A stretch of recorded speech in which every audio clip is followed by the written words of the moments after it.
দেখুন কত সুন্দর হয়েছে রেসিপিটা। নমস্কার বন্ধুরা, বিনা রান্নাঘরে সকলকে স্বাগতম। আজকে আমি বাসি ভাত দিয়ে মজার রেসিপি বানাবো। আমি যে উপকরণ দিয়ে রেসিপিটাকে বানাবো আপনাদের দেখিয়ে দিই। কালকে কিছু ভাত থেকে গিয়েছিল, আমি সেই ভাত দিয়ে আর ঘরে কিছু সবজি ছিল সেই দিয়ে আমি বানাবো।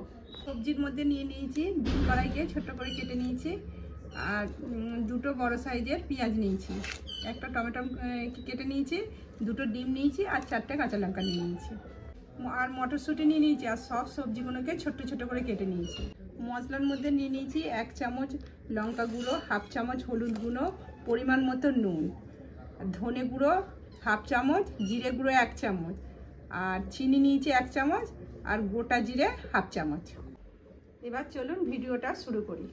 গ্যাসটা জ্বেলে দিয়েছি, আর কড়াটা গরম হয়ে গেছে, আমি এবার তেল দিয়ে দেবো।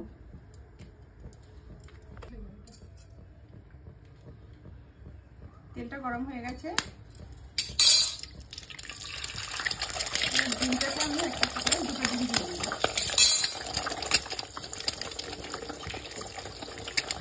দিয়ে আমি ডিমটা ভুজিয়ে তৈরি করে নেবো।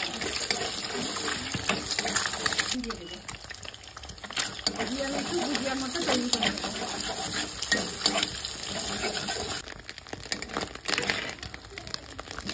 ডিমের ভুজিয়াটা হয়ে গেছে, এবার আমি নামিয়ে নেব।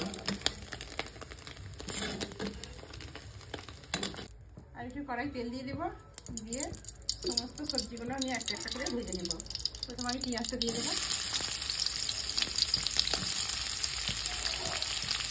পেঁয়াজটা সব ভাজা হয়ে গেছে, আমি এবার ডিম কড়াইগুলো দিয়ে দেবো।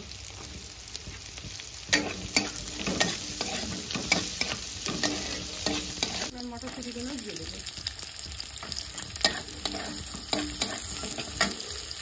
টমেটো কুচিটাও দিয়ে দেবো, আর কাঁচা লঙ্কা কাঁটাটাও দিয়ে দেবো। সমস্ত সবজিগুলোকে ভালো করে ভেজে দেবো। সমস্ত মশলাগুলো আমি একবারে দিয়ে দেবো, দিয়ে ভালো করে কষিয়ে নেব।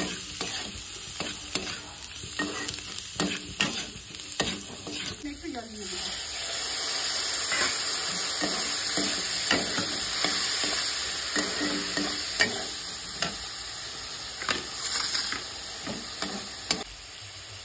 ভাতটা ভালো করে দুবার ধুয়ে নিয়েছি, সবজিগুলোর সঙ্গে আমি এবার দিয়ে দেবো ভাতটা।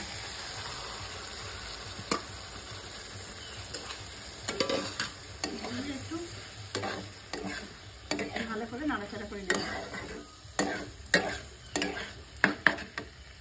এবার ডিমের ভুজিয়াটা আমি দিয়ে দেব, দিয়ে এবার ভালো করে ভেজে নেব। বাসি ভাত না ফেলে দিয়ে এইরকম করে আপনারা একদিন ঘরে করিয়ে খেতে খুব সুন্দর হয়। ভাতটা বাসি ভাতটা 2 থেকে 3 মিনিট সমস্ত সবজিগুলোর সঙ্গে ভালো করে ভেজে নিয়েছি। এবার আমি গরম মশলা দিয়ে দেব, দিয়ে এবার ভালো করে একটু নাড়াচাড়া করে নামিয়ে নেব।